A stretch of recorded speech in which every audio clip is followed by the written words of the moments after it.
All right, welcome everyone. We have another podcast today. Very interesting special guest, Malika Razavi. How are you doing? I think you're in South Africa. How's it going? I'm very well, Jeff. How are you doing? I'm great. I'm, as good as you can be. Crazy time in the world. South Africa. I've been one time. Beautiful place. What's it like right now? Give us a little bit about COVID in South Africa. And is it been affected at all, or how's your day to day there? As normal, or is it different? Since I came back, I think about 4 months ago, I mean, it was just a start. Everywhere else in the world were in the middle of Corona. And when I came back, South Africa just had the first case. Immediately, the government took action and they put everyone on a lockdown. It was very strict lockdown. We were not allowed to be on the street. Everything was shut down. You would get a fine if you were on the street. That carried on for over 2 months.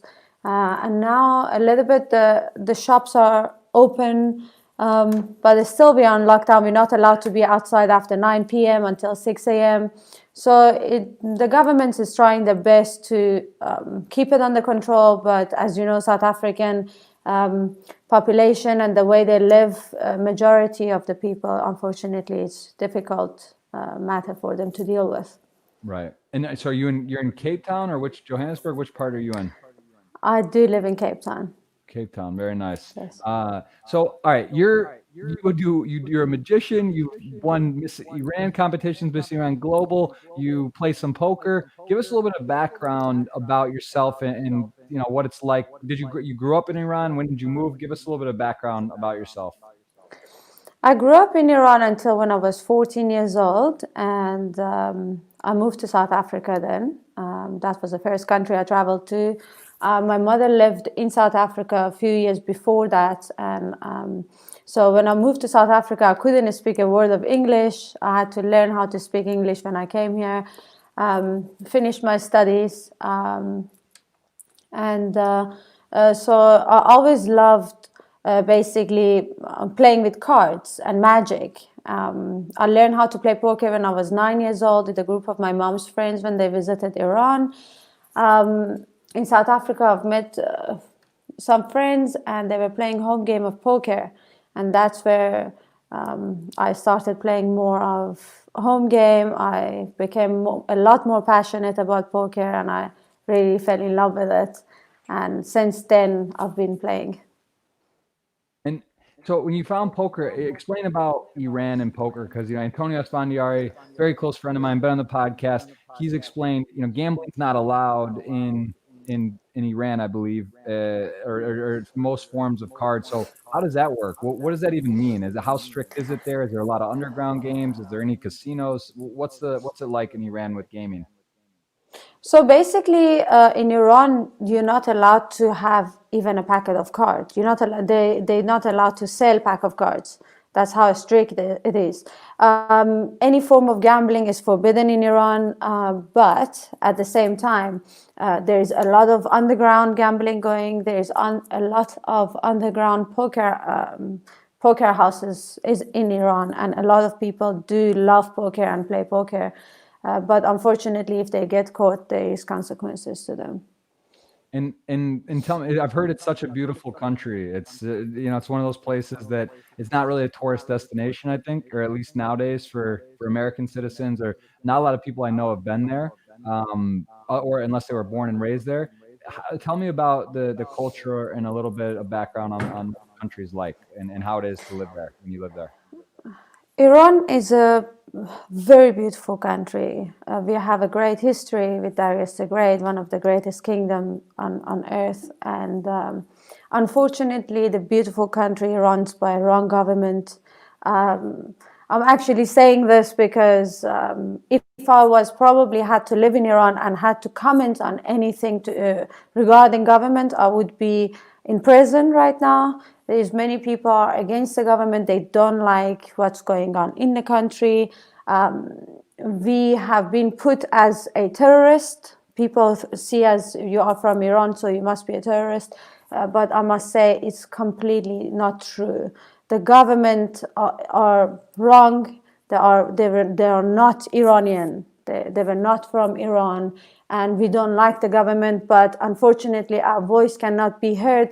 People in Iran, as soon as they want to, they go to the streets, they get killed, they get shot, and even if their family member, they want to go and go for their rights, they also get imprisoned. So unfortunately, there is millions of people being in a big jail called Iran, unfortunately. And you're so you say, are you not allowed back into the country because of magic or because of poker? What specifically would be a reason you would not return? You know, I always speak out on my social media regarding the government and what's happening inside of Iran, and being the voice of millions of Iranians that unfortunately don't have a voice, especially women.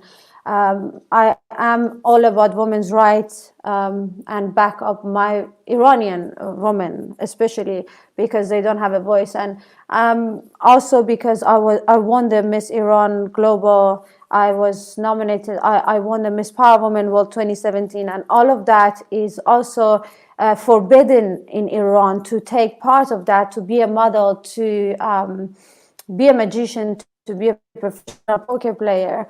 So for that, I'm not risking my life to go back, because I have seen just a Iranian girl in the street. She took her scarf off and she got 21 years in prison.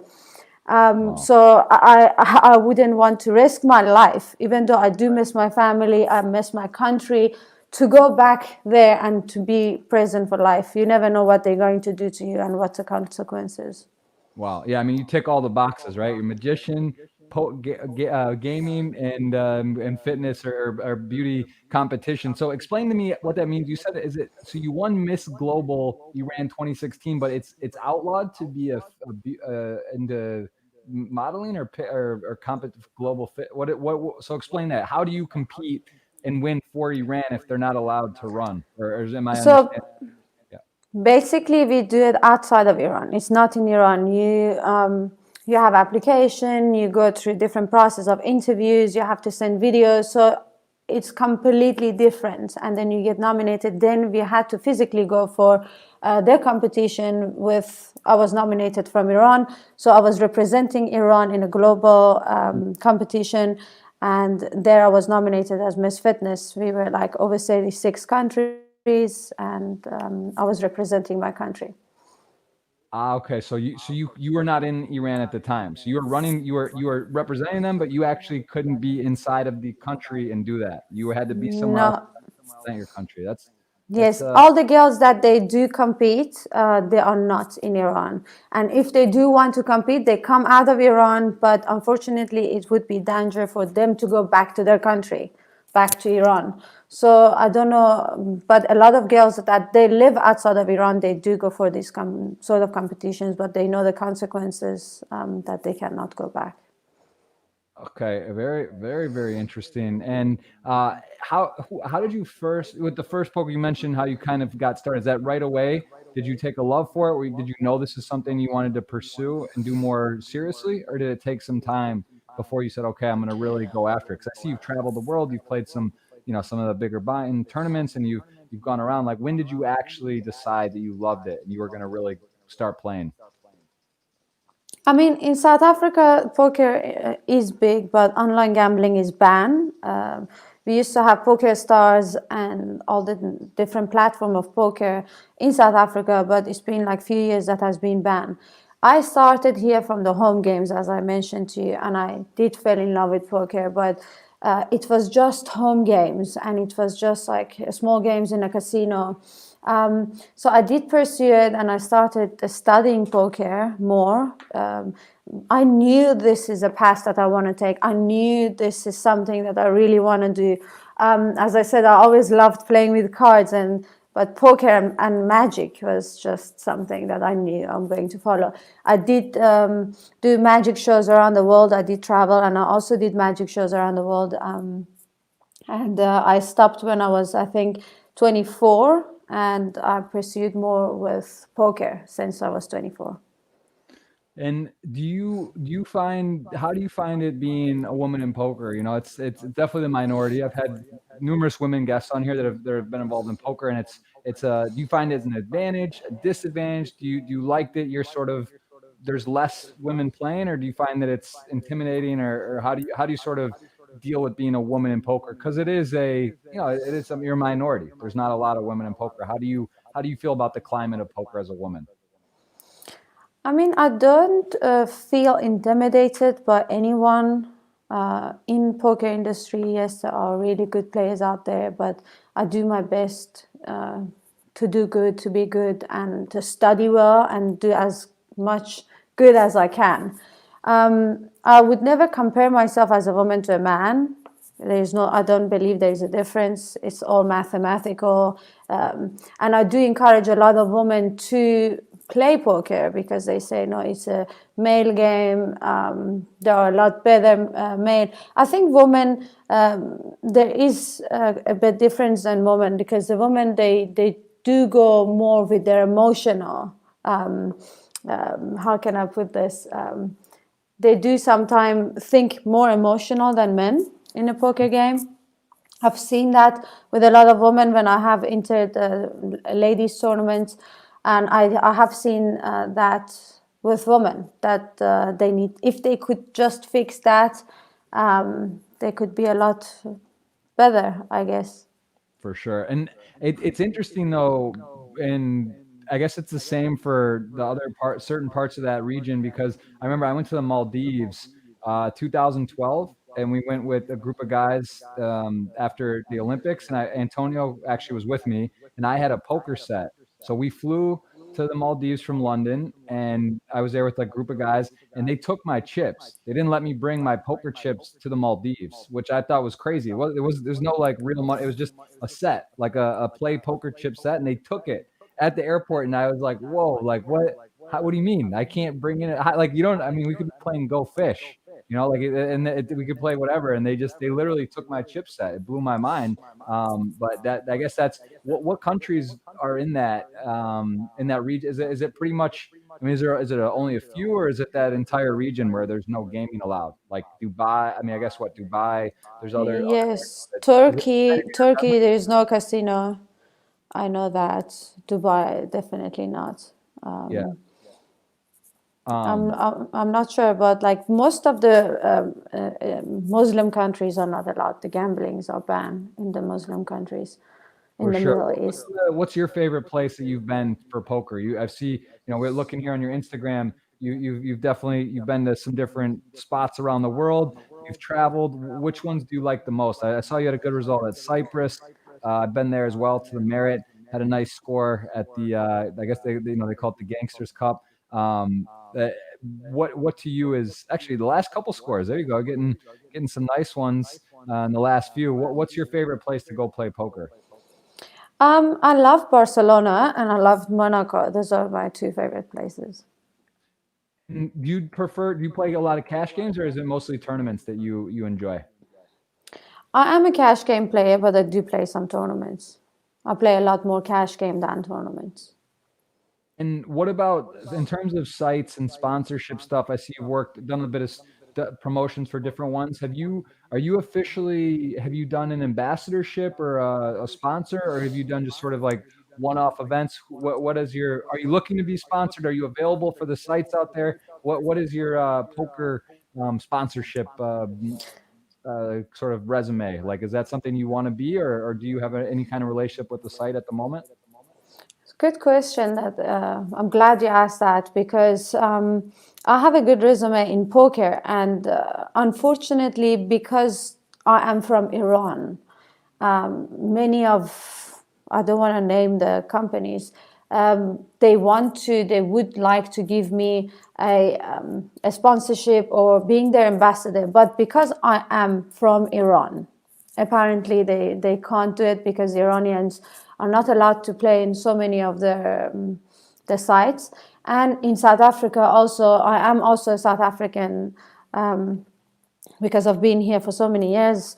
I still can't get the rights to be representing any of these companies because I am Iranian. And that's very unfortunate. And for me, I cannot play in Party Poker, I cannot play in PokerStars, I cannot play in so many different sites just because of where I was born. It's very sad because I feel like they're taking that away from me. I mean, how can I go and play their live games in different country, and I'm allowed to participate in these live games, and I'm not allowed to play in their online games or be their ambassador? Or I have worked so hard for so many years to get to where I am, and I feel like even though they are saying no, or I cannot be a sponsor, though I don't just go, and I know I'm going to be the best as I can be, and I will not give up. And so explain to me then, so because let's just say I'm American. America's not allowed to play online, right? Like I can't play in the States from a site. But I have a address in Canada because Black Friday, in USA in 2011, April 15th, it shut down. But I was able to get a address, get a lease and get a place in Canada, and I have a Canadian bank account and follow the protocols. And there are Americans that do that have relocated, or they have an address. They don't have to be there all the time. I could play in the UK, I can play in the Bahamas, I can play in Brazil, even though I'm American. Are you saying you are not, like, are you even allowed, could you play from South Africa on Party Poker, or if you went to the UK, can you play on them if you and get set up, or is that just, you're saying that's not allowed at all, even because you're from Iran, or just is that an option for you to play in these other countries? Yes, I mean, if I was in South Africa, as I said, also online gambling is banned. So Right. I have a South African ID, so I am from South Africa now, but I still can't play because South Africa is also banned. But I Right. mean, if I was living in the UK, yes, I would be able to. And for being an ambassador, just because I'm also in South Africa, and South Africa is not one of the countries that could have an ambassador, I cannot be chosen for the job. Right. I mean, it's tough, right? Because they want to sponsor you and do it, and then you can't promote it in your country and there, so that makes it more difficult. But it is that. But looking at it, most of my followers are not from South Africa or not from Iran. It's everywhere in the world, and I think ambassador is someone who is representing the company and who is good for the company, who knows what they talk about when they talk about the game, or when they play the game, or how much they have put effort and energy to be where they are right now. And I guess those don't count. All right. Well, yeah. Well, listen. I mean, you're getting out there. Maybe some sites take notice. You are on the. You're interested, and you promote the game, and you do love poker. Speaking of relationships and poker and site sponsorships, what about for all the male viewers out there? Is there hope? Are you single, in a relationship? What's your current status? If unless that's private, you don't have to answer. But just are you locked up, or are people in the chat? Can they have a chance? I mean, I'm definitely not locked up. I would never say that, even if I'm in a relationship. But you're never locked up when you're in a relationship, but you don't see other people, obviously. Yeah, that's the wrong way to say it. That's a slang. That's a U.S. saying. I'm sorry. There could be a translation. Sorry. Are you in a relationship, or are you currently searching? I wouldn't say I'm searching. I'm kind of seeing someone at the moment. So I'm not searching for anyone Okay, at the you are moment. okay. Sorry, guys. I had to put it out there. Listen, everyone's asking. I'll be the guy to ask it out there. There's people in the chat asking. Tell me a bit about motivational speaking and what that is for you. So what does that entail, and how often are you doing that? I've been doing motivational speaking for the past few years in the colleges of South Africa. And that for me, how I started, I got into that. It was because of where I came from, the hardship that I went through. So that's actually very close to my heart when I speak to people, and I do know that it does inspire many women and many kids. Because when I was growing in Iran, a lot of people that they know me, they know that I did had a really tough life growing up, and a lot of people, especially family, and everyone was telling me that you cannot do this. We were not allowed to do so many different things as women. And you grow up with knowing that you're not allowed to do certain things. You won't be anyone when you grow up, because women are not allowed to sing, they're not allowed to ride bicycle, we're not allowed to. So many things has been taken away from us as a woman in the country. And to come out of that shell and out of that box and tell myself that it doesn't matter whoever is telling me that you cannot, I am believing that I can. And who's going to stop me? I'm the only one that can stop myself from achieving those dreams and goals that I have. And I'm not allowing anyone to tell me that I cannot do something. And I followed that, and it got me to where I am today. And that's why, as I mentioned to you, I'm writing a book about my life story. And it will help a lot of women. It will help a lot of kids to get through tough times that they have in their life. Very cool. And so you decided to write the book. How has that process been? You said it'll be released at the end of this year. Do you have a title for the book? Working title? I'm working on it. I have so many different ideas about the title, but it was meant to release last year. I went through so many different emotions, and there's so many things happened to me end of last year, so I could not finish the game. So I am busy with it now, so hopefully it's going to finish end of this year. That's very cool. Well, yeah, title. I'm sure it'll come to you, and it'll be very cool. I know the book process is fun, and you've got an agent, and you've kind of got everything set up, and have someone go through it. Like, is there a voice? Will it be on audio? Will you do the narration yourself? Will someone else do it? What are the options people can? Where will they be able to get the book? It will be a physical book, and it will be an Audible, and it will definitely, yes, I will do all of those things when it comes out. Very cool. It is also an option that it might become a movie. So I have spoken to a few directors and producers, and they're very interested in my books.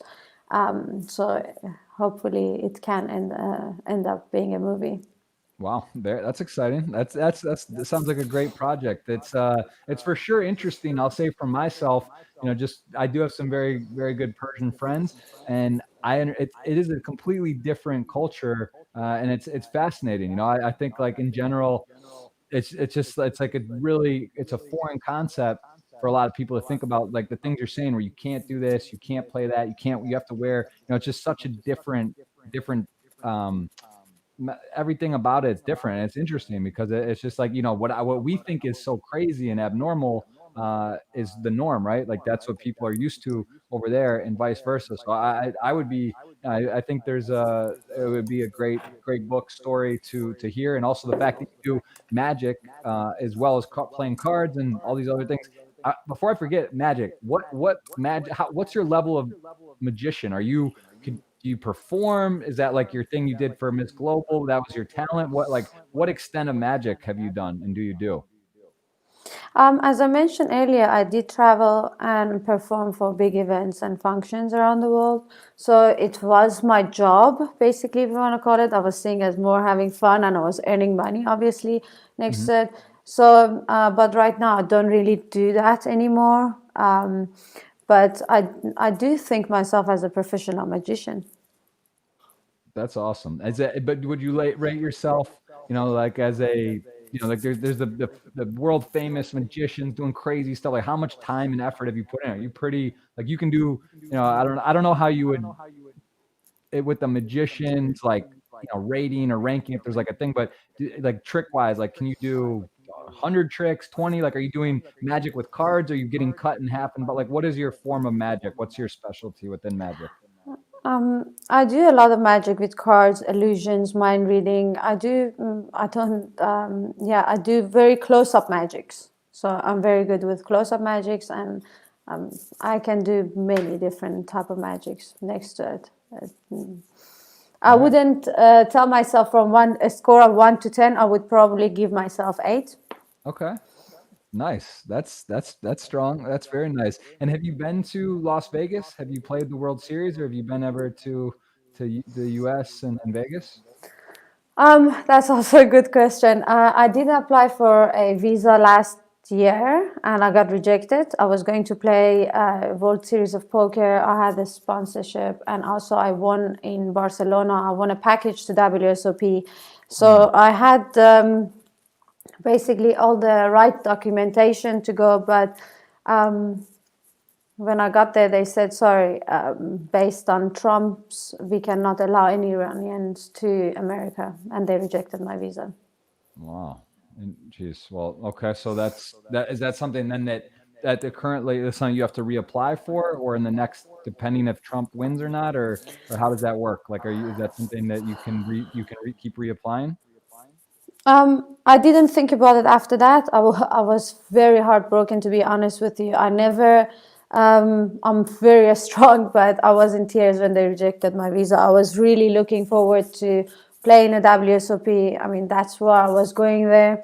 And to be counted as a terrorist, it was just, or a country that is banned to go just because of terrorism. And I don't see Iran as being a terrorist country. Like, you have never seen Iran attack any country for past, like, or ever before. Like, Iran and Iraq had wars, but you don't see terrorism. So I don't like when they call us terrorists. It's hurtful. It is very hurtful.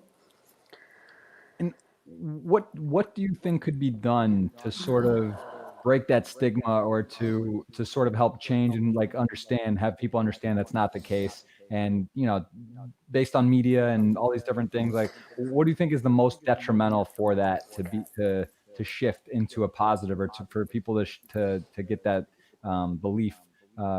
Which I don't know if everyone does.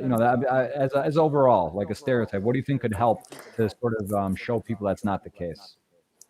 I just think that people have to come out the box. We have been programmed, we have been fed by wrong media, wrong news, wrong information since we are born. It doesn't matter which country you live in, you are being controlled by your government. It doesn't matter how good you think of your government is, they are controlling you, they're controlling your life, and they are giving you what they want. So as an Iranian, we think America is bad. As an American, a lot of people think Iran is bad. It's just because the government between themselves is money making, is greed, is power, and is ego between them, and we are just. They don't care about us, to be honest. The government don't care about us, and the sooner the people realize that, the better it would be for them.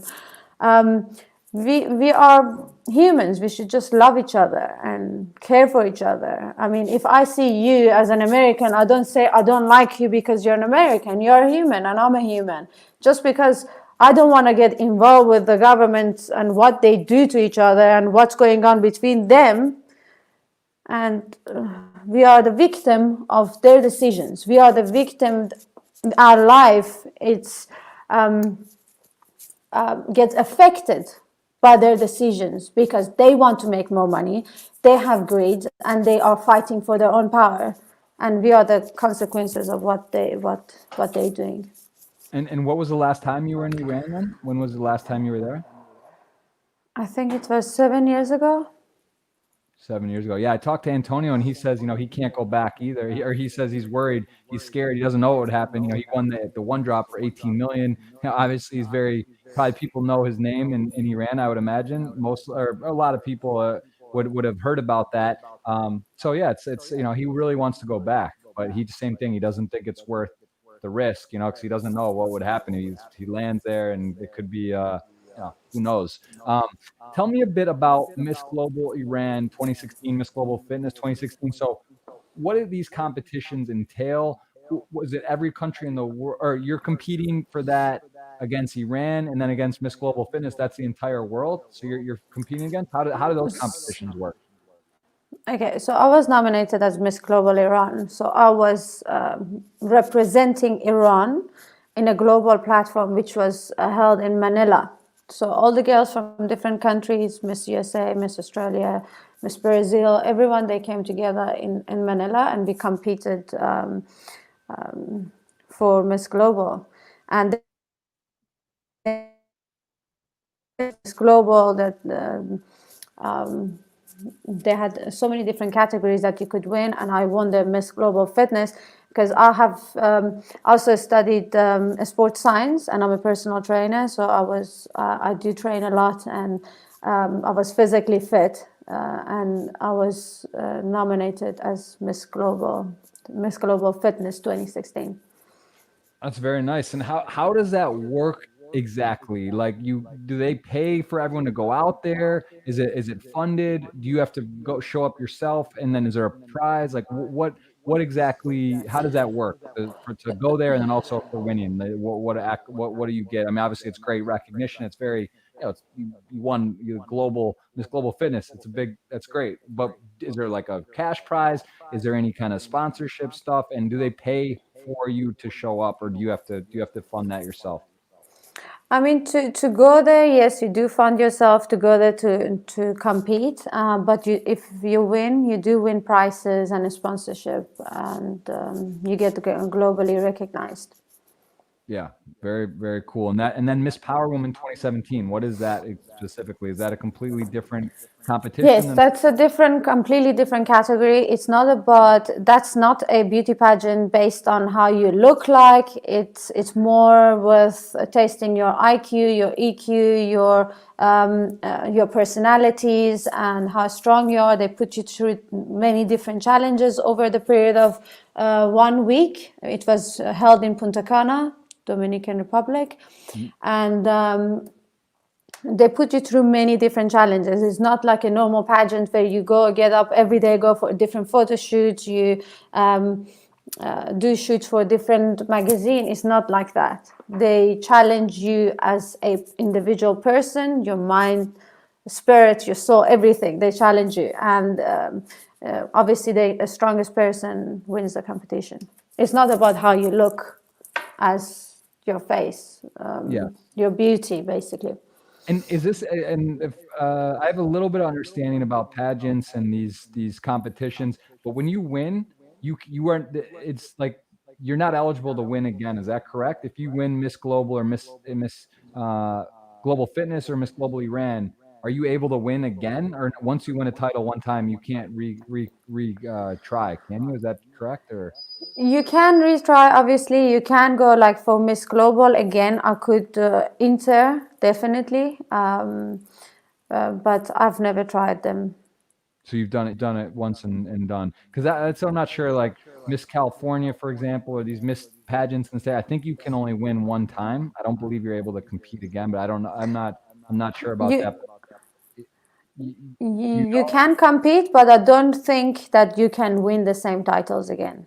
Okay. After each other. Makes a lot of sense. Tell me about Pokereek.org. If I'm saying that right, Pokereek.org. Click on here. What is this? Is this an app? Is this a site? Is this what is this exactly? It's a poker site.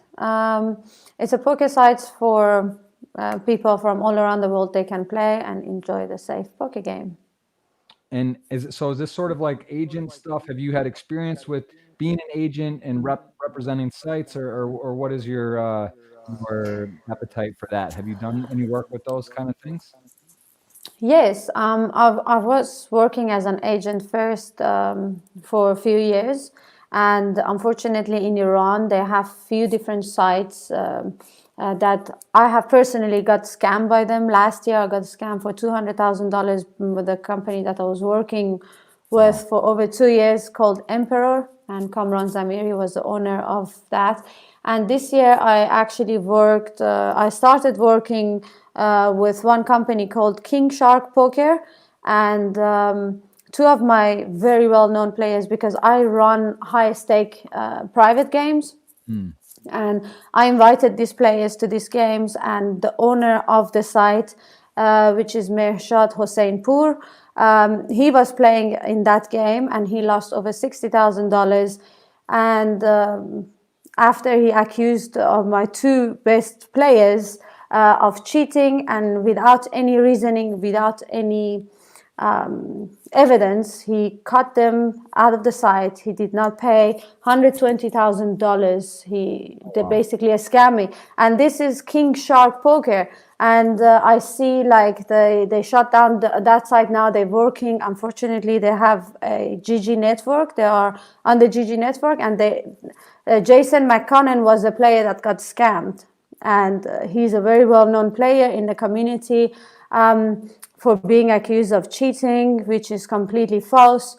So, I mean, I wanted to actually talk about this because I don't want people to come and get a scam, because I have experienced this, and it's one of the worst feelings ever, because as an agent, you guarantee the money to your players, you want to feel safe, and then something like that happen, you don't have no backup, you don't know what to do, and you cannot get anywhere. These people, they think because they're on the site, they just cut you off and they take the money and you cannot do anything to them, and they go. Now, I mean, I see the same people, they come and they got a platform of GG Network and representing GG Network, and that's very unfortunate that they are allowing this type of people who are scamming very well-known players to come and have a skin of them. Maybe they should little bit research about who they are giving these skins to, because it might happen and they might scam many more people. I mean, $120,000 is not a small amount of money, and that was just from 2 players, and I know that they scam more people before they shut the site down. So I mean, I am a agent for GG Network, and they are one of the best platforms in the world. And I work directly with Brian Kenny, and I love their site. I love everything about GG Network. I'm just saying that they should be really careful who they are sharing their skin with. Especially sharing their skin with King Shark is not a good idea, because I mean, what happened and what they have done, the owners, it was just out of this world. It's just wrong.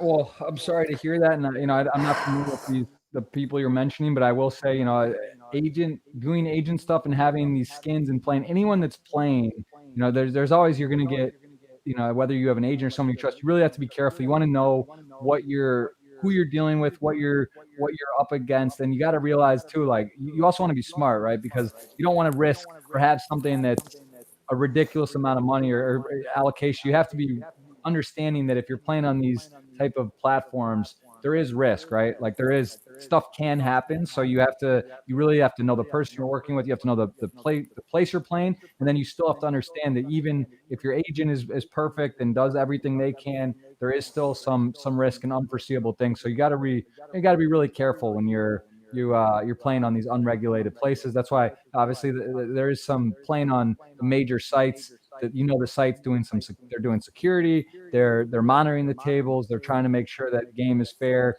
the best of their ability, and you also know that for sure the funds are safe. So yeah, I mean, you just have to be careful, and a lot of people are playing on these kind of sites or agents for the sites, and you just have to take kind of at your own risk, that you realize there is some risk involved, and you do your best. But like you said, it's very unfortunate, and sometimes it's out of your control, and you can't. Yes. And even if you do your due diligence and you find good people, sometimes bad things can happen. So you have to really Yes. go at your own risk. Yeah. Exactly. I mean, right now I'm very happy, because since all of this that has happened with me for the past 2 years, and now I'm working with Brian Kenny, I feel safe with him. I do feel that nothing like that can ever happen to me again. Working with this type of people, working with GG Network, this cannot happen to me again. I'm safe. So all agents out there, they need to be really careful where they put their money and who they trust, especially with this Mershad Hossein-Pur. He's a scammer, and this guy shouldn't be trusted in any way in a poker world. Yeah, well, listen, poker is a great game. It's a really cool thing. It's a fun game. It's a game you get to network, meet people, test your skills, apply it to real life. But there is, just like anything, anytime there's money involved, there are people that are going to do ill intentions and nasty things and cheat and scam. I mean, just anything. You could take that in any industry in the world. Basically, there's going to be people that are good, and there's going to be some people that are doing things that are not the right way. So yeah, for sure, you gotta kind of go with your tread with caution. So book coming up. What about COVID and online and playing? So South Africa, not really an option. Is there any plans post COVID? I guess it's hard to say when that will be, but is there any poker destinations or tours or stops that you really want to go attend? I do want to. I mean, I was in London and I was going to attend Triple Eight in Bucharest when the COVID thing happened and everything shut down. So for me, to get the Schengen visa, it has a process. So I have to go through so many different processes to get the Schengen visa. And so I was so happy because I had my Schengen and I had all these plans. Monaco, I wanted to actually go and play the EPT main event since last year. I came 17th and I was so excited to just play that. And everything came crashing down. I'm excited for the borders to open. They said maybe in November here because if the COVID is very bad in South Africa. But at the moment, I am running the high stake private poker, and I'm an agent for GG Network. So I am working with a lot of poker players and a lot of poker games. So I'm happy for now, but I really would like to be able to go and play these live events again. Very cool. And so would you say, in terms of amount of distribution of what you're doing between motivational speaking, magic, playing poker, what is your allocation of time? What percent of your pie are you using for what? Like how much of your life right now is in what category for spending time? I mean, at the moment that everything, I can't give that number at the moment. Most of my time goes to poker at the moment. But during a normal time, I would say I do put 70% of my time to poker. Before it was different, but I am putting a lot of time studying, energy and effort to poker. From the morning when I wake up to the time I go to sleep, I am literally talking to people about poker, organizing my games, studying a lot, getting coaching lessons. So In terms of lessons and studying, how much time are you doing work on your game? How much time are you doing? Do you do solver stuff? You said you have a coach. How in deep depth are you going into poker in terms of studying these days? Like, have you really been working on your game, or is it something you read some books? What's your way of studying? I mean, I do have coaches that they coach me. I also use Upswing Poker. There are different classes. I use a lot of that. I study it. I do use solvers, sit down and study myself. In a day, I would say between 3-4 hours I study, but the rest, I mean, I am working with poker. I watch a lot of big players play and analyze their hands. And if I have questions, then I do obviously ask my coach. That's very, very cool. So, what about magic? How did you learn magic? Did you watch videos? Did you have a coach for that? Like, how does one start learning magic? This is actually funny. It's a good question that you ask. First time I went to a magic show, I was 16 years old, and I watched Larry Suffer. He's a very good magician in South Africa, and I watched him perform, and he bent the spoon, and I was so fascinated. I was like, wow, I want to be able to do this. And I went to him and I asked him, how did you do that? And he told me, you have to become the spoon. Energy never dies, but changes from one form to another. I remember I went home that night and I sat on my bed with a spoon in my hand for 4 or 5 hours. I was trying to bend the spoon with my mind. That triggered me to follow magic. And I taught myself most of the magic that I know. I didn't go to school to learn it. No one taught me how to do it. I did watch a lot of magic videos where I would rewind and play for many hours to be able to catch what they're doing. So I'm a self-taught magician. That's awesome. And have you seen Antonio? Have you seen any tricks he's done, or do you know that he's regarded as a serious magician or no? Because I will say he brings a deck of cards out all the time, and his tricks are ridiculous. Like people love them. I mean, now we both have children. It's a little different. But back, for a good 6, 7 years, we would travel around all over the world and had fun going out to nightclubs and stuff. And it was a great icebreaker. He would bring it out. People would be like amazed. Dinner parties, like it's a very cool trick. Like it's very cool to have even just one or two great tricks. Really, people love magic. It brings joy to people. Yes. So, do you have a signature? What's your favorite card trick? I mean, I guess it's kind of hard to. They're not like named, but what's like the type of one? It's illusion, or what's like the where I you? like Yeah. I like mind readings, so that's what I like doing, and it does freak a lot of people out. I used to always carry a pack of cards with me, and I remember I've done magic for some poker players around the poker table. And they like, I don't want to play with her. She read my mind, because I've done some mind reading on them and like told them what cards they have in their hand, and they said, no, she cannot sit on the same table as I am. I mean, listen, it's definitely as a poker player and magician, it's a tricky combination, yeah, right? Like it's a little intimidating for sure. That they may be able to sleight a hand or what's going on. So yeah, that's fun though. Which do you enjoy more? If you have a free day, let's say you could go play a poker tournament or do a magic show, which one do you prefer? Definitely poker. Poker, huh? Great. That's good to hear. And then do you get nervous for when you start like the biggest tournament you've played, or the first time you remember being at a poker table, or motivational speaking, or doing a magic show? Which is more nerve-wracking, or you get more excited for to do? Like, what gets you more kind of excited? I don't know how to describe it. Which one? Yeah, do you get nervous when you do a motivational speaking, or do you get nervous when you sit up? No, I'm No. very comfortable because it comes from heart and where I was from, and it's not something that I have to memorize and repeat to someone. So I don't get nervous when I do motivational speaking. I don't get nervous when I play poker. I'm always so excited to go play poker, and it Right. doesn't matter how tired I am or how little sleep I had. If I had poker tournament or poker game I'm always going with a big smile, and I'm always happy. It's just to just go and play poker. That's awesome. I see here on your Hendon Mob, you've had the last two cashes you had were pretty significant. What was that like? Because this is I mean, you got fifth for 56K. First, it looks like, was there a deal then? It looks like everyone kind of got the same here. Is that what happened? So it was the ICM chop, and we did the ICM chop, and yeah, I came fifth, and I wasn't supposed to be on the number 5, but that's something that happened, and I just accepted it, and I said, okay, no problem. Oh, you said you're supposed to get another 5,000?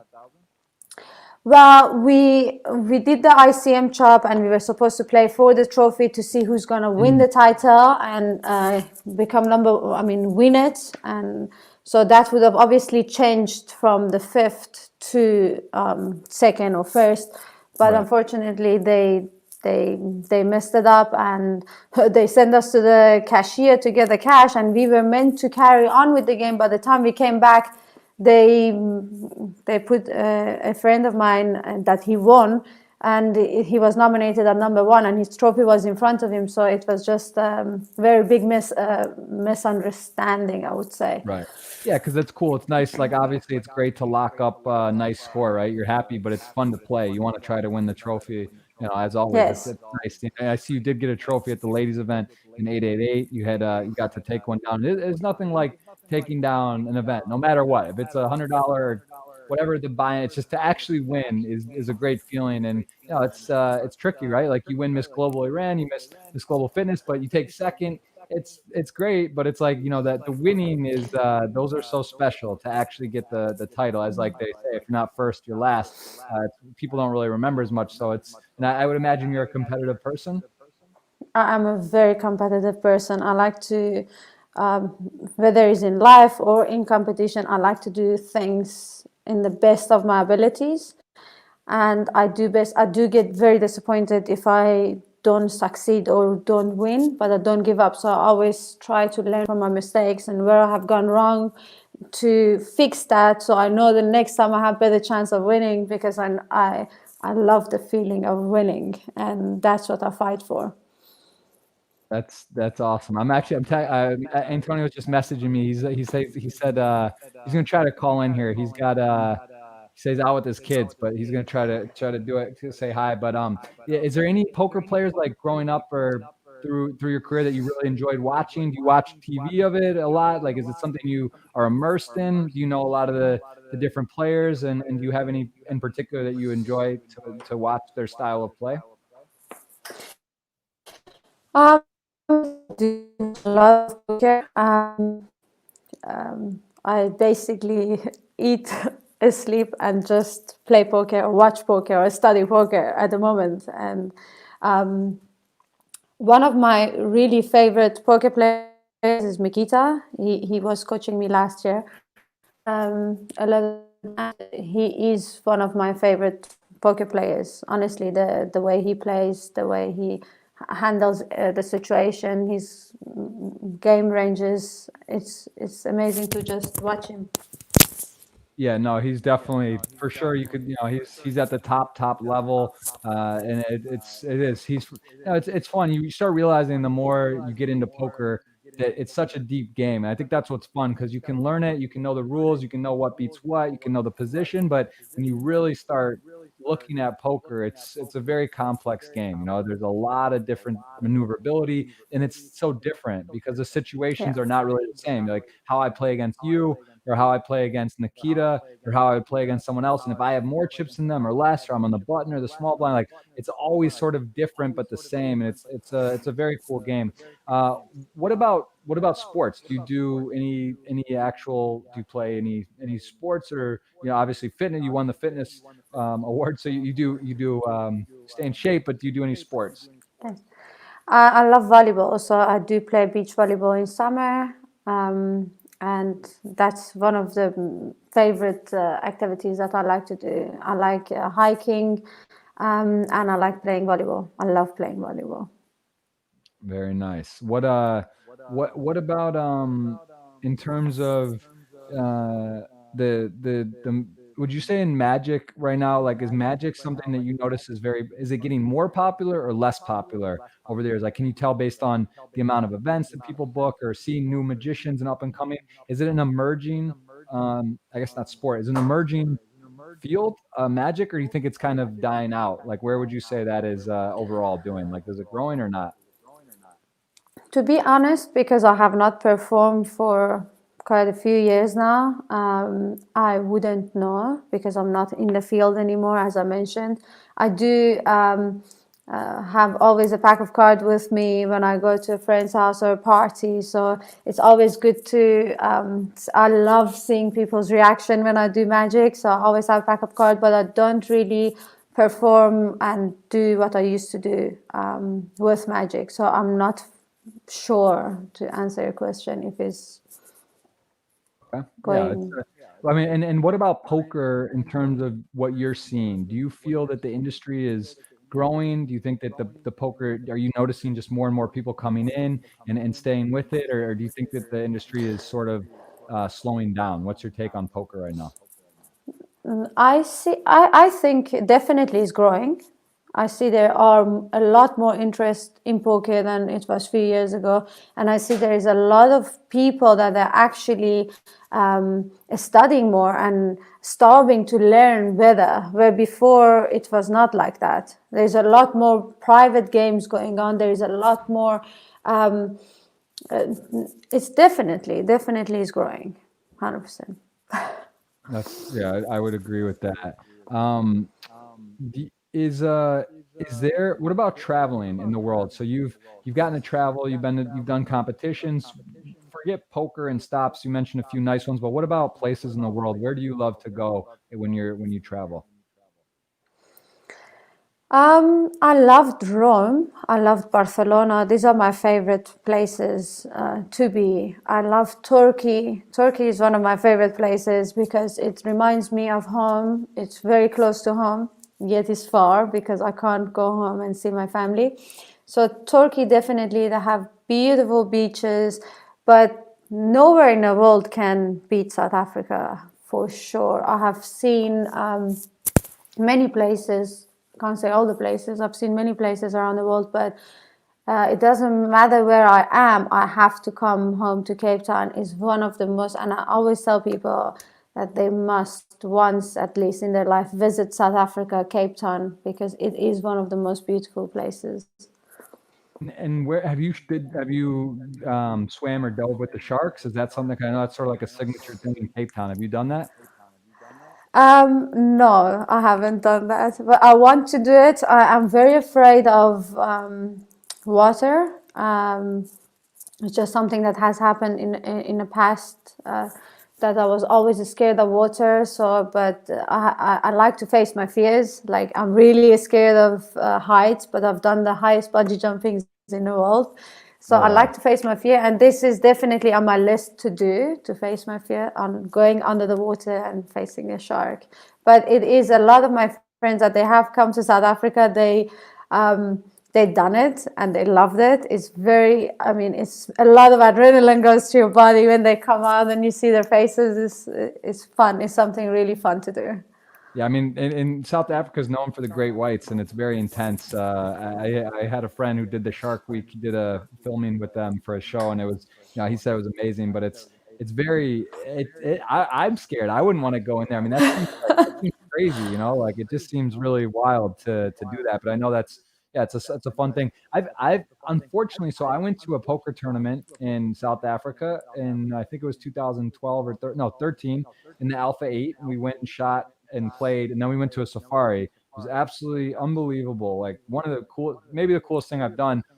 Didn't get to go to Cape Town, unfortunately, and I've heard it's one of the most beautiful cities in the world. Is it safe there? What is it? I mean, I guess it's relative, right? Every city in the world, there's dangerous parts, but I know Johannesburg is known to be very dangerous. Like they were telling us literally don't go out of the hotel. Like it's very dangerous and there's crazy stuff going on. But Cape Town is not the case so much, or is it dangerous too, or what's your take on the safety level? Like, do you go out at night? Can you walk on the street downtown, or would you not do that? Okay, I have been here, living here quite some time now, and I've never had any problem. I know, I think it's anywhere in the world. I mean, Johannesburg, yes, is dangerous. I would never recommend anyone to just walk on the street after like 9 o'clock, just if it's not a busy road, to just walk alone, Yeah. because it is quite dangerous there. But in Cape Town, also I would recommend people to not walk out alone in valleys on the quiet side of the roads. But nightlifes are great here, but you always have to be careful. It doesn't matter where you are in the world. You must always be cautious. So it's not abnormally, like this is something you go visit South Africa or Cape Town, you go out, you go to dinners, you walk at night, like on a busy road. Yes, no, that is completely fine. Some complete fine. And what about safaris down there? Have you done a fair amount of safaris? Yes. Every time a friend of mine come to South Africa, I take them for safari, and that's one of the fun thing that I love doing, and it's really fun. It's beautiful. It's completely different. Some people, you can actually walk with the lions. Yeah. And that's also it's a great experience. It is very scary, but some people, they just, as they want to go, they say, I don't want to do this. So they don't go and they back off. And but it is great experiences. If you come to South Africa ever, you should definitely visit and go walking with the lions. Personally, I think it's the best experience. Yeah, I'd like to go back. I'd love to go to Cape Town, and it's actually, I saw Antonio did say he will come on here in a bit, so that'll be fun. I was in South Africa. We went on the safari as well. That was a good time, and I definitely want to go back. I'm so upset that because it was the longest flight in the world when I went at the time. It was Atlanta to Johannesburg, and then I was like, I knew when I left, and I was like, man, I can't believe I didn't shoot over to Cape Town. That was a mistake, but hopefully go back. What about Tanzania or any other countries? Have you been to any other countries in Africa? Yes, I've been to Tanzania. That's also a beautiful place, but that's more that you see Africa. When you come to South Africa, a lot of people, before they come to South Africa, they have completely different vision of South Africa being what you call Africa, where I remember in 2012 a lot of people that they wanted to come to for the World Cup 2010 World Cup when they were coming. A lot of people had they were asking, is there somewhere that we can shower or close water? There's few people asking, and I was like, this is this is not this is not the desert. Right. Yeah, it was quite funny. Not many people have that information that South Africa is actually completely different. It's like Europe. It's completely different than other parts of Africa. Where you go to Tanzania, you go to different parts of Africa.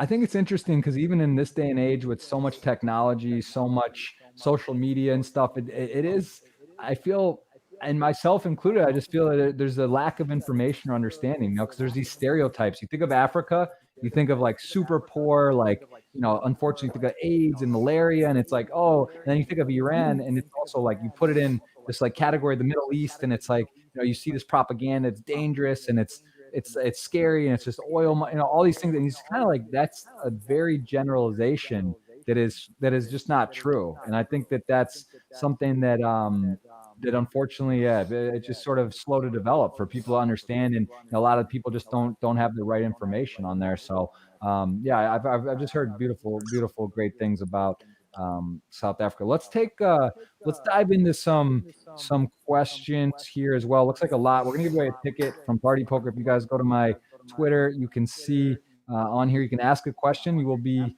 eligible to win. So let's kind of dive through some of these. What someone asked about, from David Alien, have you participated in many beauty contests? Is this something you won some of these major competitions? Were you competing at an early age, and how many beauty competitions have you competed in? I actually competed in two, and one was Miss Global, that I won the Miss Global Fitness, and I compete for Miss Power Woman, that I won the title of Miss Power Woman. I only compete for two. I had a request to compete in different ones because they do send you a request to represent Iran, since I was representing Iran before, but I declined. Wow. So you're undefeated. You literally dropped the mic. You just come in and win. That's a good way to do it. Just get it done and win. That's awesome. So who got you into beauty? Sorry, go ahead. Yes, you can ask your question. I was just saying, who got you in? Where did that come about for you to compete? How did you decide you were going to do that? Well, it's, you know, when I was a child, I always used to have this vision of standing on a stage, even though in Iran it's forbidden. So I never seen something like that. But I always had this vision that I'm wearing this princess dress, and but I was on a stage. I always had visions for it. And it was completely so random. I saw this Miss Global, they were advertising, and I went on it. It was on Instagram, and I went on it, and I thought to myself, I actually want to try. Like, I always wanted to, and I never gave myself time to do it. And I said, let me try. So I did, and I got nominated, and I went for a competition, and I won the Miss Fitness. That's very, very cool. And are you the only winner then from Iran ever? Is that or has there been other Miss Global that's been from Iran? I know there was another Iranian that competed, but I don't think she won. And so was there any, did the government, or was there any type of scrutiny or outlet? Did they reach out to you and said, you can't do this? Or was there any sort of negative feedback, or did it just sort of was what it was? Did they contact you in any way? Unfortunately, there are a lot of fanatics, I would call it. I got a lot of hate messages from people because, like, as you see my Instagram, I have some pictures with bikini, and I have limited myself to actually put a lot of my sports shoots and all that. As you can see, is very, it's not, I would say it's not very open, a lot of my pictures, but I did get a lot of hatred messages saying that you are a bad person. I got a lot of bad comments, and I don't want to even mention it. It's very hurtful at the same time, because thinking that I have achieved, in a global point of view, if you look at it, I have achieved so much, and to look at it as a downgrade, they call you, and that you are bringing shame to a country, rather than actually being proud that someone actually represented their country, especially with Miss Power Woman, because as I said, it's not about just your beauty, it's about your intellectual, it's your intelligence, your IQ. It was so much more to it than just people just judging you based on, oh, you just want to go take your clothes off. That's what they really think, and it's really hurtful to see that.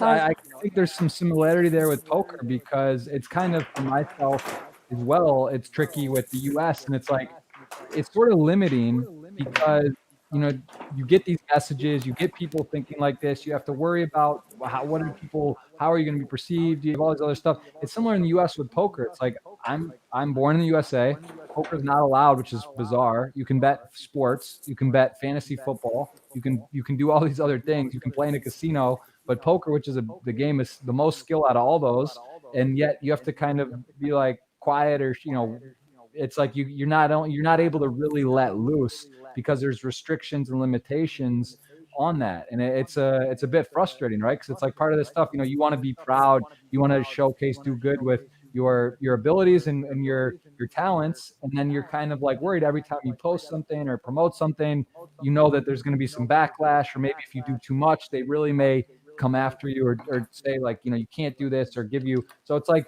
you're kind of operating at a not at your full potential, right? I mean, that's what I look at it as it seems like, and it's got to be a bit frustrating. Now, you can't just go all out all the time. You have to sort of be careful and think about how it's going to be perceived all the time. So that's very difficult.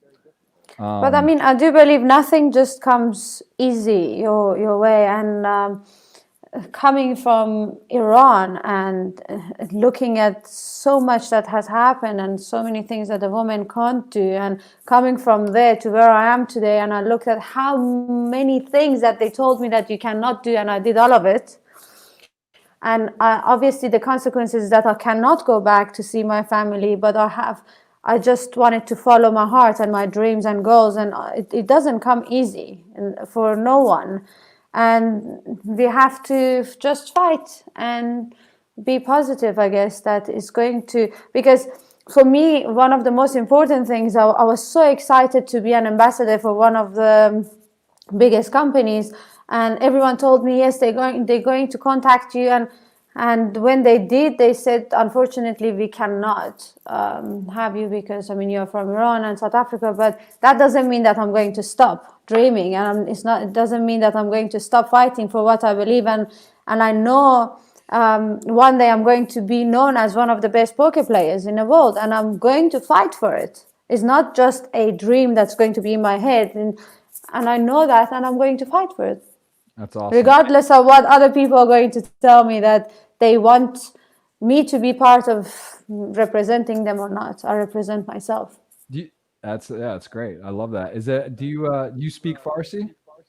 Yes. Yes. All right. Antonio he just messaged me. He said I'm going to give him the link, so he may pop in here and say hello. So if you guys, if you need to speak some Farsi and chat, say hello in there. I love the language. I know his father very well. I think it's a beautiful language. There's a thing called taruf, right? Taraf, when you like say, like they always tell me that, don't do that. It's like he says something like, I'm not hungry, or you just want to be nice, but it's a word. I love that word. So so basically, taraf is very well known in Iran. When they taraf, and when you actually ask them, would you like some tea?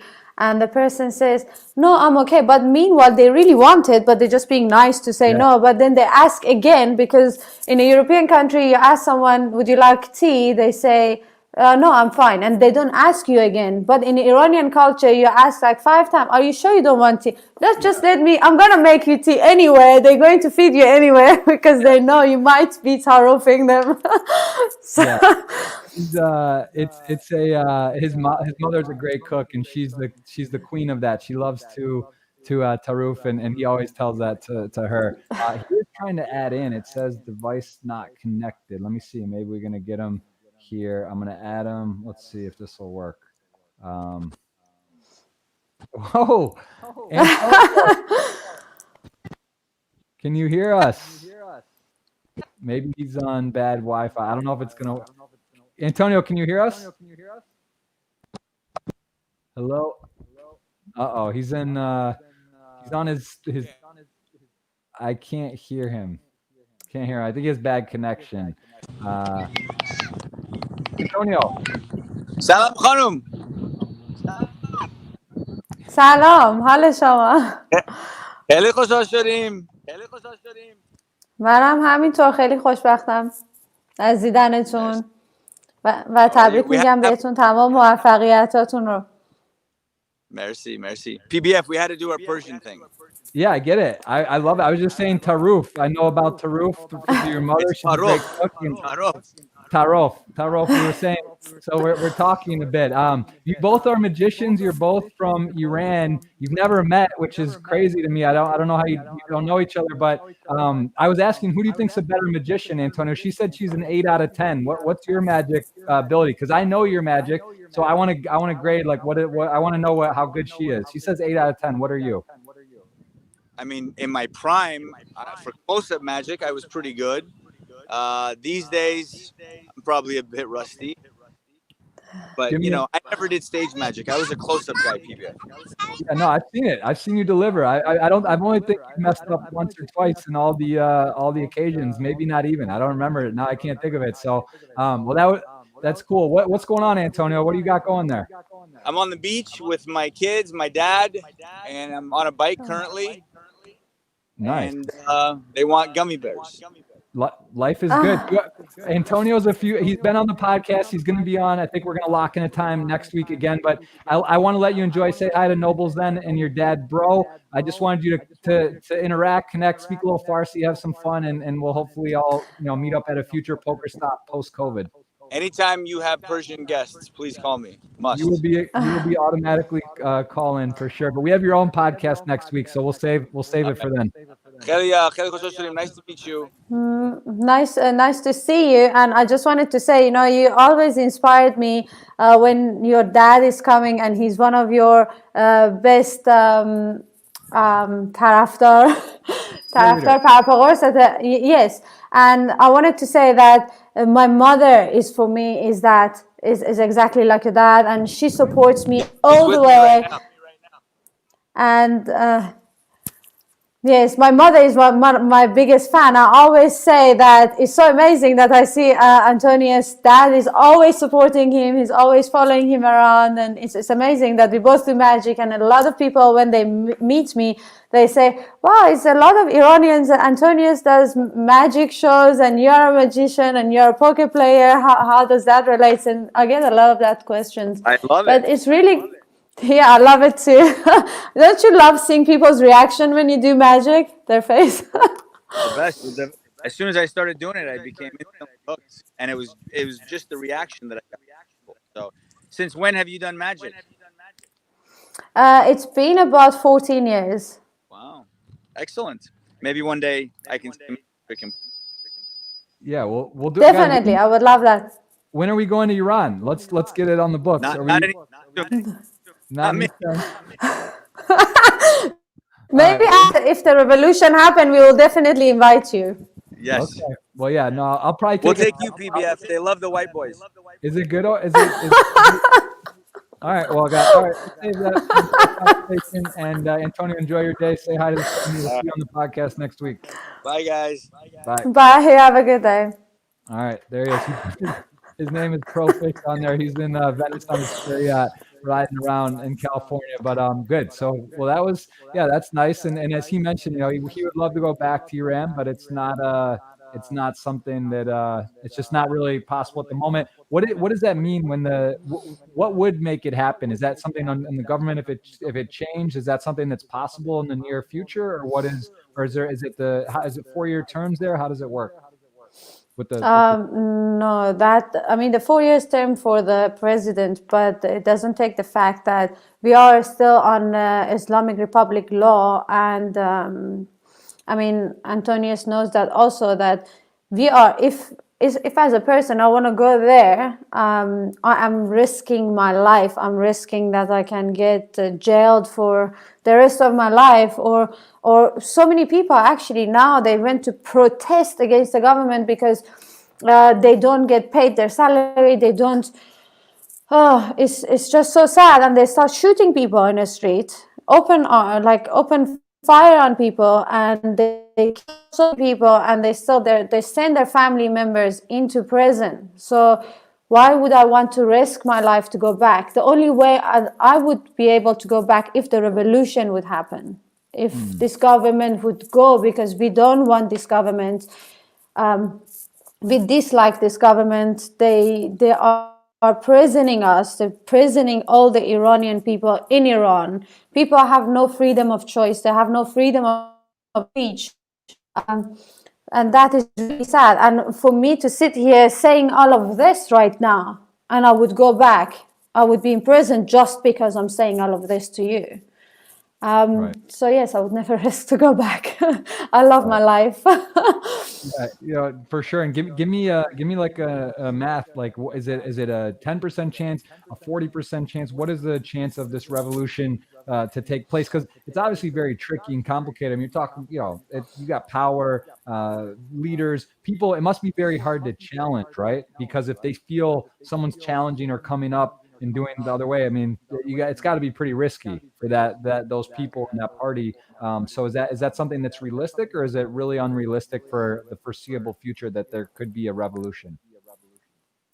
I do see that the revolution is going to happen because people are tired. They are fed up with this government. They have been to streets now a few times and they got killed. So many got shot. The families are in prison. No one has.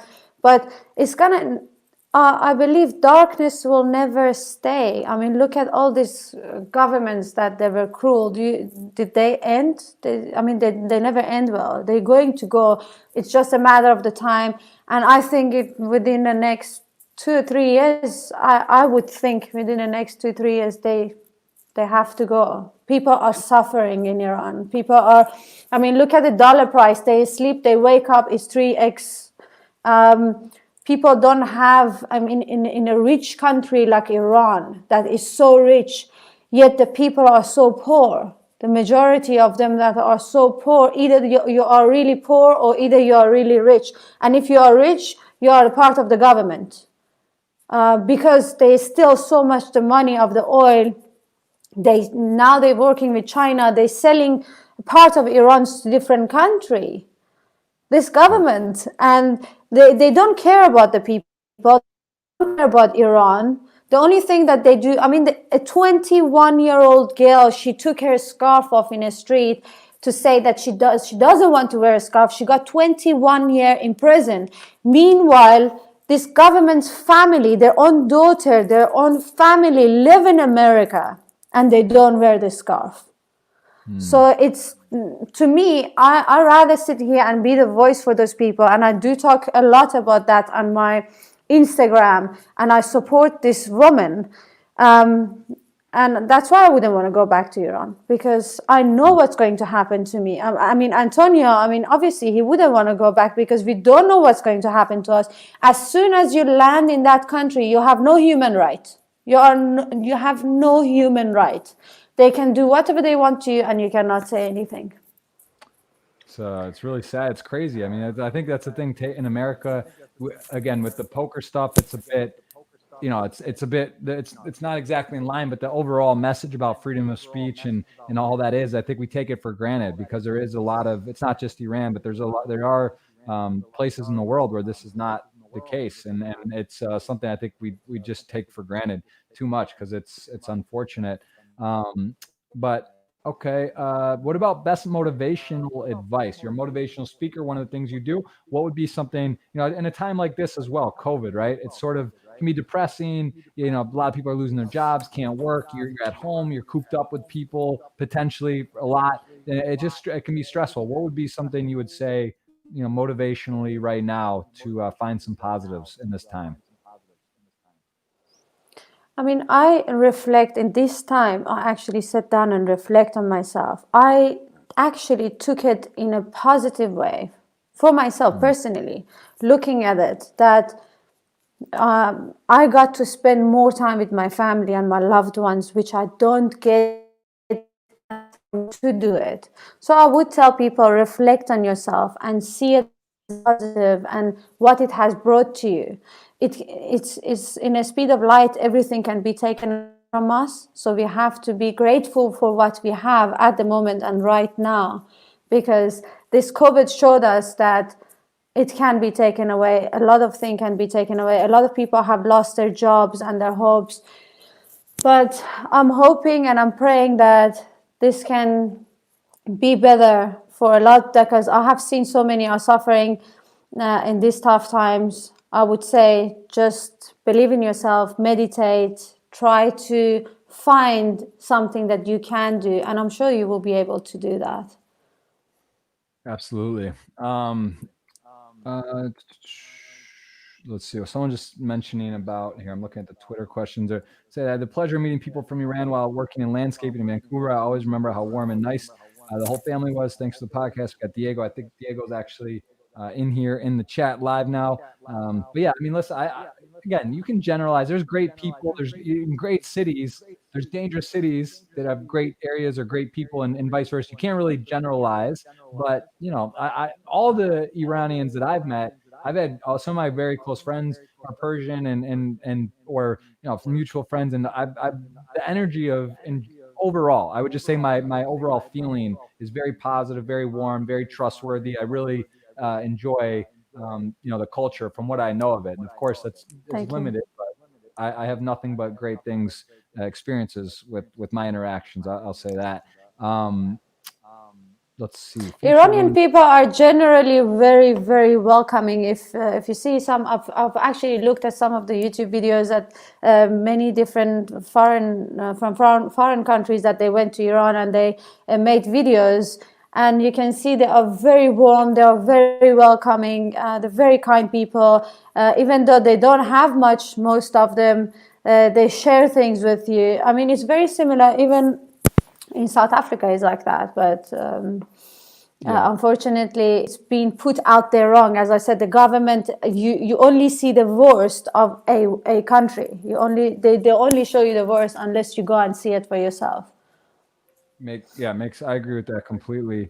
Let's see. Someone's asking about showing you some magic. Probably hard to do a trick on camera. I don't think that would be. But there are videos. You have some stuff on YouTube. It looks like I've seen some things here. Where's a place people could see? Is there anywhere they can see some of your stuff for magic? There is on my Instagram. There is some videos that they can see. I don't really haven't put much magic videos up, but I think I should, because a lot of people ask me that where can. That would make, you got to do it live. They got to see it. You don't want to be putting up all the tricks. Yes. That makes a lot of sense. Where are some of these photos from here? Was this from the Miss Global Iran or the Fitness? This was Miss Global Iran 2016. Do you see this one here? Was that from is that from the competition you won? Manila, yes. Let me see here. Okay, and then let's take. So you've got. Do you tilt in poker? How do you approach the mental side? Do you have a strong mental game in poker? I do have a very strong. Can you hear me? Yes, I can hear you.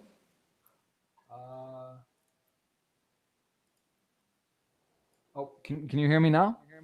Yes, I can hear you. Okay, yes. Sorry. I think I was trying to adjust some settings, and I actually didn't hear what you said. Was this? Let me jump back to these photos. Was this from the Miss? Is this the one you won? Was this Miss Global, or which one was? Or was this Miss Fitness? That was Miss Global, and then in that competition we compete for Miss Fitness also. And your question was to me that if I tilt in poker, and how do I Yes. How do you deal with tilt? Like, do you find yes, yourself? how do I deal with it? So I usually, if I have a bad beat, I usually just take a deep breath in, and I mean, it's just poker. The more you play, the more you understand that it's going to happen. And I got used to it. Yes, at the beginning I would be so frustrated, like, why is this happening? But I just know it's poker, and there's percentage that it can happen to me. And if it does, right now, if it does, I just take a deep breath and like, okay, just carry on with the game. Very, very, very good. Yeah, no, tilt is a real thing though. I mean, definitely, I think we all have some degree of it. Depends how much, can we manage it? Someone just asked about Antonio. Does she know Magic Antonio? Now they do. They've been introduced officially on the show. How do you handle so much beauty is a question here from Poker HD. Do you feel winning these competitions or being in pageants and do you feel any type of way, or do you think that sometimes you don't get taken seriously because you're considered as a beautiful woman? Do you feel that has challenges, or is it all positives? How do you deal with sort of winning competitions and being regarded in this sense? I don't think I don't ever been taken serious. I think the way I put myself out there, the way I communicate with people, it shows completely the way I am and who I am. So I don't need to put the cover in front of me. And I do believe the true beauty comes from the inside, and how you think and how you perceive life. That's the true beauty of the person, not just how I look like outside. Yes, it does have an effect of how people look at you. Maybe you get some attention, but to me, that is honestly is not important. But being a knowledgeable person, being a good person, and having a kind heart, for me, that is a key. That's amazing. A lot of questions here. We've covered a lot actually. Is there a way to describe the favorite card trick? Like, do they have names? Like when you do a card trick, poker has hands. Like they name these hands, right? Like you start with this, Aces, America Airlines. Like do the magic cards have names? Like do they like, oh, I'm doing this particular trick? Like, is there a name of a trick that's your favorite? Yeah, so like you can do illusions, you can do mind reading, you can do metal bendings. To me, as I said, my favorite is mind reading. So it's very, to me, to look at the person and to look in their eyes and read their mind is fascinating. And just looking at how their reaction is, and they go like, "Wow, how did you do that?" So that is my favorite, as I said, mind reading. And who do you have? It gets people. Is there any trick, like when you see a magician perform, do you generally know how they're doing a lot of their tricks? Or, I mean, you obviously understand the concept and the idea behind it, but like when you see a trick, do you like, oh, okay, I know how that's done? Or is there a lot of ones you see and you're just like, wow, like I'm not sure how they did that, or how does that work? Like, do you understand? The close-up magic, as soon as someone does it, even if I don't know the trick that they do, I do understand how they do it. As I said, because the way I learned how to do magic was to literally watch very carefully how they do everything. And obviously I know sleights of hands, these are the terms that they use, or finger grips, and all of these things. So I look for those, and yes, 99% of the time I know when someone's doing magic, close-up magic, how they do it. Who are some of your favorite magicians that maybe are well known? Like, there's a handful, but is there any ones that you grew up watching or really like, wow, they're just such a great performer, or the tricks they do? Who stands out for you as a magician? I like David Blaine, but to be honest, my favorite magician that is super good, he's super slick with his hand, is Shen Lim. I'm sure you've heard of him. He won the American Got Talent. Because I watched him perform live in Macau, and to me, he's super good, and I just love watching his performance. I don't get tired of watching him. That's cool. So that's there, and those are, I mean, magicians are, it's funny. I saw like the DJs, right? The DJ industry really got crazy big in the last decade, where the salaries they pay these guys in Vegas, some insane numbers, and tour, and it's big. Magic seems like you see some of these magicians get shows. David Copperfield on the banner of MGM on the across the building, and David Blaine, and some of these really big magicians. Is that something? Do you think that is that something that's gotten more and more popular though? I think I asked you in general, but do you feel? Let's take poker versus Magic. Would you say that Magic is also growing a lot, and there's a lot of new people getting into it, or is it sort of like, from your experience, do you see younger people starting to try it and do some of it, or is it not? Is it not quite? Is it less or more popular in the last 5 years from your experience? What you see? Definitely is more popular since you can go to YouTube, you can search so much magic. But I mean, since a lot of revealing has come out, they reveal magic has been done, and people getting to know how these are done. It's the same as poker. You must have passion for it. And there are always people that they have passion for magic, and there are always people, I mean, the new generations loving it, the new generation loving poker. It's the same thing. It's never, I would never say it's going backward. It definitely is growing in a sense. I wouldn't know exactly how much, but definitely it's growing. Definitely. That's great to hear. All right, we'll take a couple more questions. Actually, it's amazing. We've covered we've covered a lot. Let's see. We're taking. We've answered it. So it's great. I know we've done a good job, because I'm just scrolling through all these questions. Yes, and I just wanted to maybe say this, if people are watching, I am a agent for GG Poker. So if people want to work with GG Network or get an account, they can contact me directly on my Instagram page, and I would be more than happy to help them. Awesome. Yeah, no, that's, and do you have help on your Instagram page? I'm sure you get a lot of DMs, poker or otherwise, people contacting you. Do you have someone help you with that? Or what about like a team? You said you actually, do you manage as well? I think I noticed here, it did say that you are a film producer and manager too, but like, do you have, who helps you with your stuff? Because I would imagine it's pretty busy. I'm not a film producer. Where do you see that?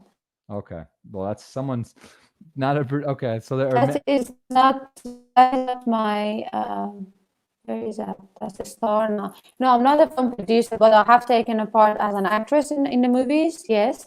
And that is also one part of my life that I really love doing acting.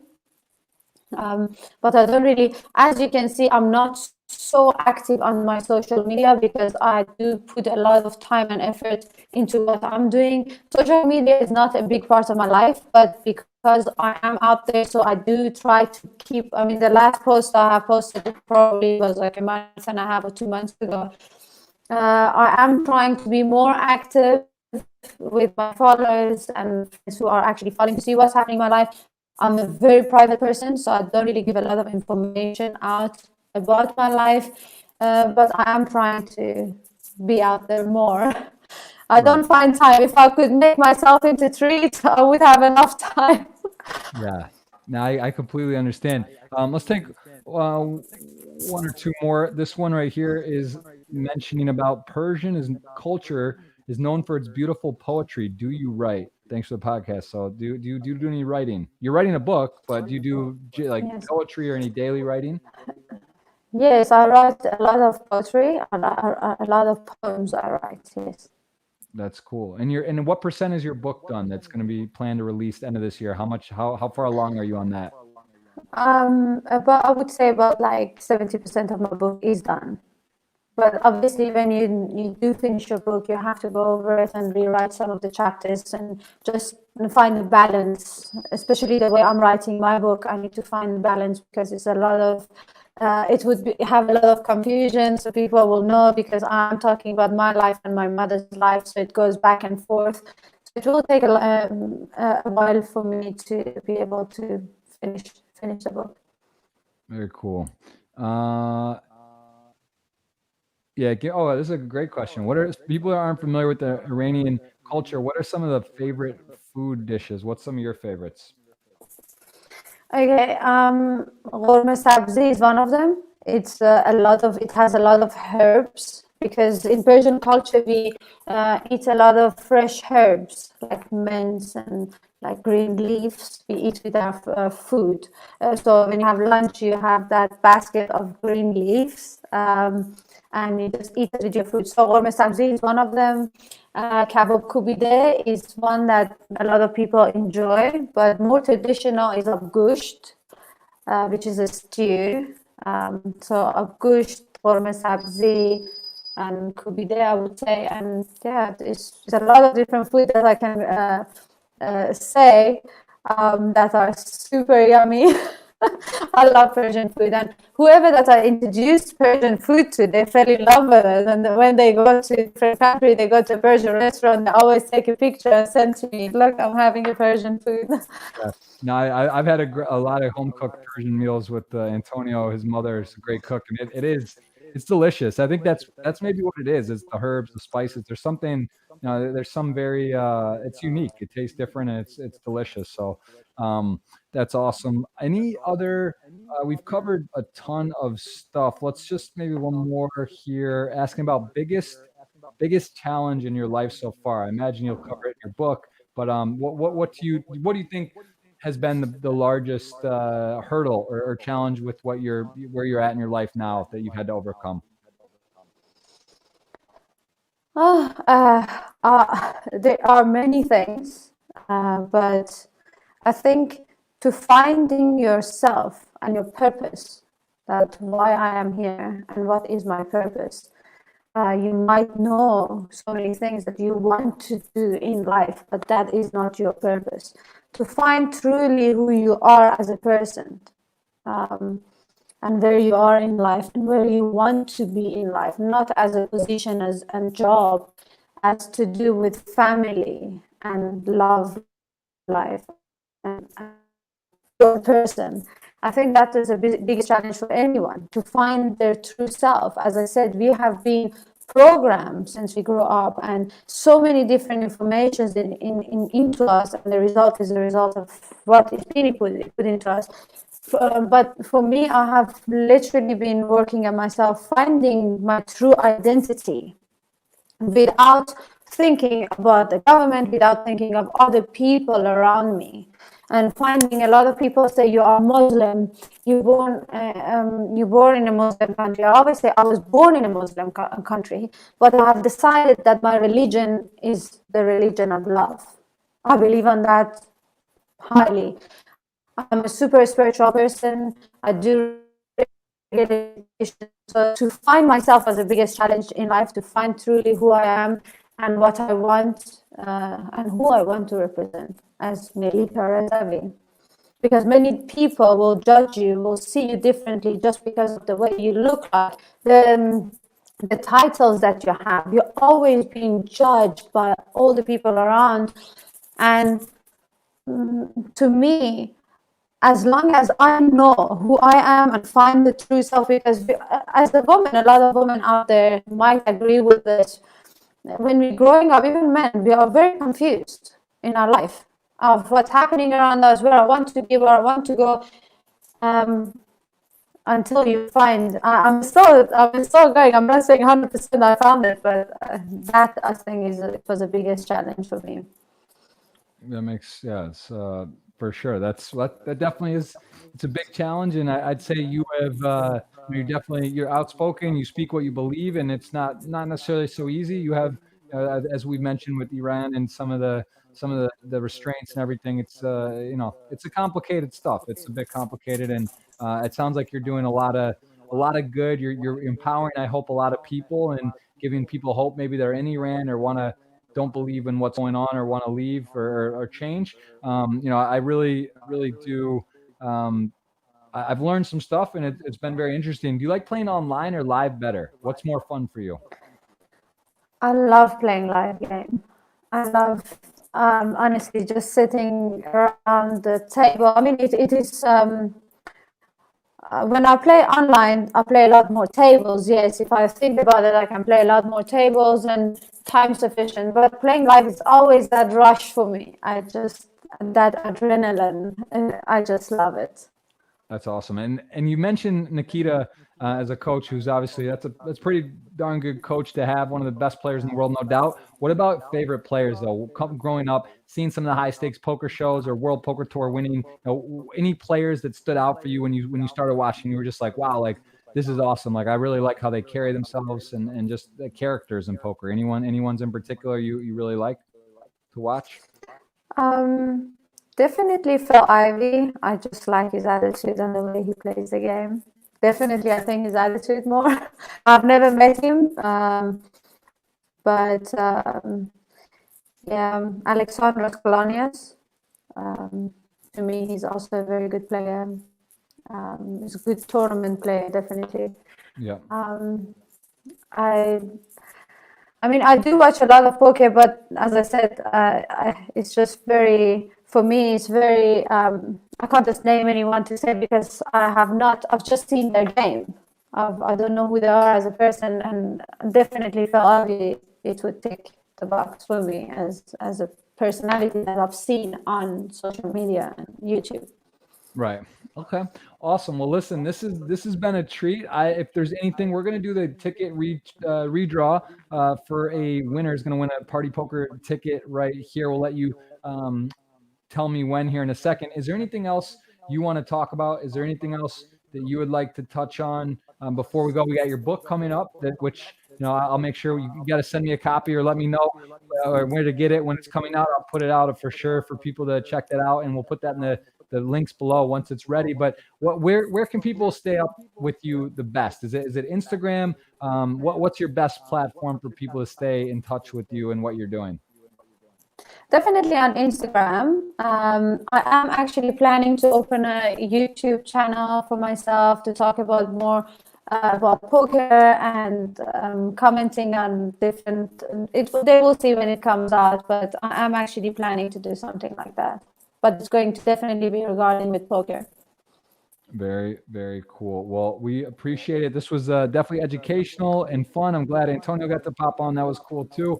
And let's Thank you so much for your great show. I really enjoy watching your podcast.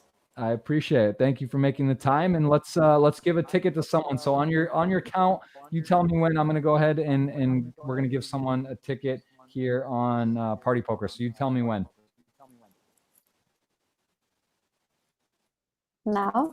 Now someone is going to get a ticket. Maybe they run it up, spin it up a little. There's some nice satellites going, some great events online. I mean, obviously COVID's not a great thing with what's going on in the world, but for poker, it is a very, very exciting time for action. There's a lot of big tournaments, a lot of big prizes, and this player is going to get a ticket. So congratulations to Senya.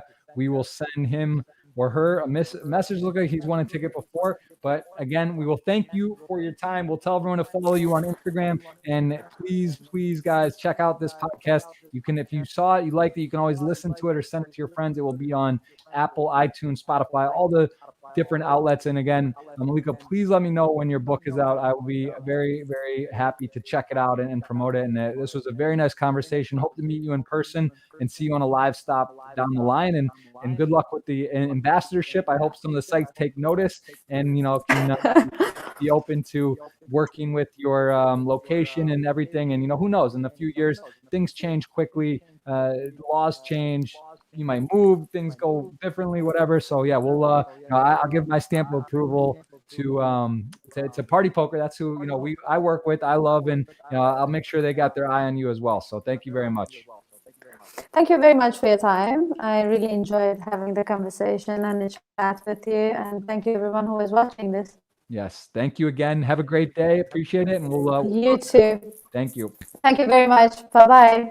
Bye. All right, guys. That was Melika Razavi here. We had Antonio Esfandiari call in, and he will be on the podcast again for a second time coming up here, I believe, next week. Right now, we have a ton of podcasts lined up. Going to get the schedule each week on my on my Twitter pinned, as well as on my Twitch. We are going to go live today on Twitch, jeffgrosspoker.tv. If you want to watch me play high stakes poker on Party Poker with cards face up, come talk, chat live. Can't wait. We'll see you guys there. Thank you so much. I really appreciate it. That was a very informative, educational chat, and we appreciate it. So thank you for being here, and I will see you guys on Twitch in a little bit. Have a good day.